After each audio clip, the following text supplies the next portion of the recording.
सालों से बंगाल वासियों की मांग थी कि हम बंगाल को क्लासिकल लैंग्वेज का स्टेटस दें। आज मैं ममता दीदी को पूछने आया हूं, 10 साल तक आप केंद्र में मंत्री थी या आपका समर्थन था, बंगाली भाषा को क्लासिकल लैंग्वेज का स्टेटस क्यों नहीं दिया? और भाइयों बहनों, हमारे मोदी जी ने बंगाली भाषा को क्लासिकल लैंग्वेज का स्टेटस देने का काम कर दिया। और ये ममता जी है जिनको इसके लिए धन्यवाद करने का भी शिष्टाचार नहीं आता। भाइयों बहनों, आगामी चुनाव में यहां बैठे हुए सभी मंडल के पदाधिकारियों का मेरा विनती है कि बंगाल का चुनाव सिर्फ बंगाल का भविष्य नहीं तय करता है। बंगाल का चुनाव देश की सुरक्षा के साथ जुड़ा हुआ चुनाव, क्योंकि ममता बनर्जी ने हमारे देश की सीमाओं को बांग्लादेशियों के लिए खुला कर दिया है। इनके आशीर्वाद से घुसपैठ हो रही है। मुझे बताओ मित्रों, घुसपैठ रोकनी चाहिए या नहीं रोकनी चाहिए? जोर से बोलो, रोकनी चाहिए या नहीं रोकनी चाहिए? क्या दीदी रोक सकती है? जोर से बोलो, रोक सकती है? ये भाईपो रोक सकते हैं क्या? घुसपैठ केवल और केवल कमल फूल की सरकार रोक सकती है। तृणमूल के सांसद मुझे संसद में पूछ रहे थे कि बीएसएफ क्या कर रही है।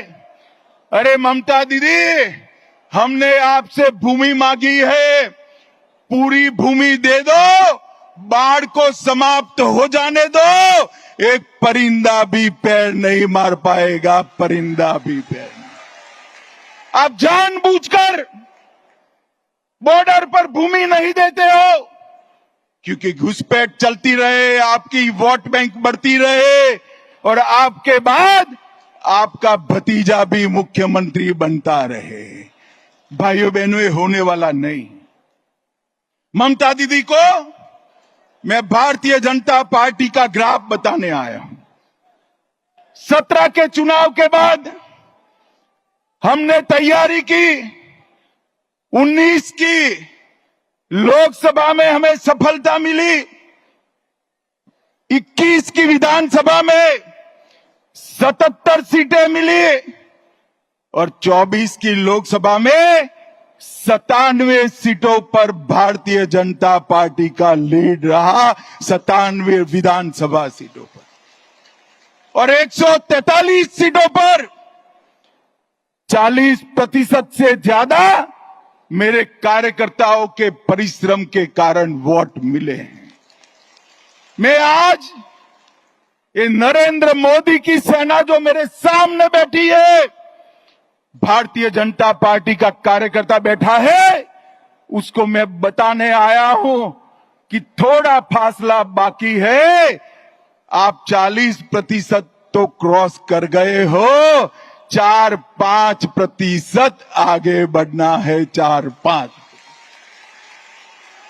और अगले चुनाव में हमारी सरकार बनने जा रही। भाइयों बहनों, मैं आपको विश्वास दिलाता हूं, 17 में मैं पार्टी का अध्यक्ष था, तब मैंने कहा था यहां हमारी सरकार बनेगी और आज वो दिन नजदीक आ गया है। 26 तक दिन रात एक कर हर एक बंगाल के मतदाता के पास जाइए और नरेंद्र मोदी का और भारतीय जनता पार्टी का संदेश लेकर जाइए। पूरा देश चाहता है कि यहां देशभक्तों की सरकार बने, तुष्टीकरण वालों की सरकार न बने। ये ममता दीदी ने सोनार बांग्ला का स्वप्न तहस नहस कर दिया। भ्रष्टाचार, घुसपैठ, महिलाओं पर अत्याचार, हिंदुओं के साथ अन्याय, इससे इनकी राजनीति चलती है। भाइयों बहनों, ये ममता दीदी ने इनके शासन में एसएससी भर्ती घोटाला हुआ, पशु तस्करी घोटाला हुआ, डियर लॉटरी का घोटाला हुआ, कोयला घोटाला हुआ, मनरेगा घोटाला हुआ, प्रधानमंत्री आवास में घोटाला हुआ, राशन घोटाला हुआ, मिड डे मील में घोटाला हुआ, केंद्र के फंड हड़प कर लिए गए, नगर पालिका भर्ती घोटाला हुआ, गोरखालैंड टेरिटोरियल एडमिनिस्ट्रेशन का घोटाला हुआ, गाय की तस्करी का घोटाला हुआ। हजारों करोड़ रुपया बंगाल की जनता का ये तृणमूल कांग्रेस की सिंडिकेट को भेंट चढ़ गया। मैं आज सभी कार्यकर्ताओं को पूछने आया हूं, ये पैसा सिंडिकेट का है या बंगाल की गरीब जनता का है? मुझे बताइए, ये सिंडिकेट का है क्या? जोर से बोलिए, सिंडिकेट का पैसा है। मोदी जी जो पैसा भेजते हैं सिंडिकेट की भेंट चढ़ना चाहिए क्या? ये पैसे पर अधिकार बंगाल की महिला का है, माता का है, बेटी का है, बंगाल के गरीब का है, बंगाल के युवा का है। कलकत्ता के बाजार में युवाओं की नौकरी बिकती है। इनके घर से इतना पैसा पकड़ा जाता है कि गिनने में 27 मशीन थक जाते हैं, मगर पैसा खत्म नहीं होता है। भाइयों बहनों, ये सिलसिले को बंद करना पड़ेगा। मुर्शिदाबाद में अभी हिंसा हुई, हमारा गृह मंत्रालय कहते कहते थक गया कि बीएसएफ को बुला लीजिए। हम नहीं बुलाएंगे, क्योंकि बीएसएफ आती तो हिंदुओं की रक्षा करती। फिर हमारे कार्यकर्ता हाई कोर्ट गए, हाई कोर्ट के ऑर्डर पर बीएसएफ आई और हिंदुओं को बचाने का काम किया। ममता जी, आपके नेताओं ने वो बीएसएफ को गाली बोला और आपके नेता वहां खड़ा रहकर दंगाइयों की हौसला अफजाई करते रहे। मुझे कहने में कोई झिझक नहीं है, जिस प्रकार से बंगाल सरकार के मंत्री इस दंगों में शामिल थे, ये स्टेट स्पॉन्सर दंगा था जिन्होंने हिंदुओं को अन्याय किया है। भाइयों बहनों, बेलडांगा में कार्तिक पूजा के दौरान हमला हुआ, सरस्वती पूजा पर हमला हुआ, क्योंकि मुहर्रम निकाल दिया जाए। भाइयों बहनों, मुस्लिम तुष्टीकरण की सभी सीमाएं ममता दीदी लांघ गई।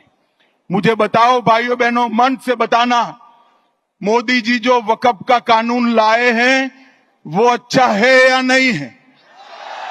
जोर से बोलो, अच्छा है या नहीं है?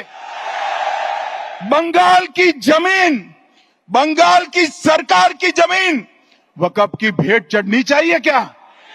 जोर से बोलो, चढ़नी चाहिए। ममता दीदी, वक्फ के कानून का विरोध कर कर आप किसका पक्ष ले रहे हो? पूरा बंगाल चाहता है कि वक्फ अच्छे से चले, पारदर्शिता आए, निर्दोषों की भूमि न जाए, सरकार की भूमि पर अतिक्रमण न हो, मगर ये वक्फ का विरोध कर रही है। ममता दीदी, 2026 तक कर दो, जितना विरोध करना है उतना, उसके बाद आप मुख्यमंत्री ही नहीं रहो।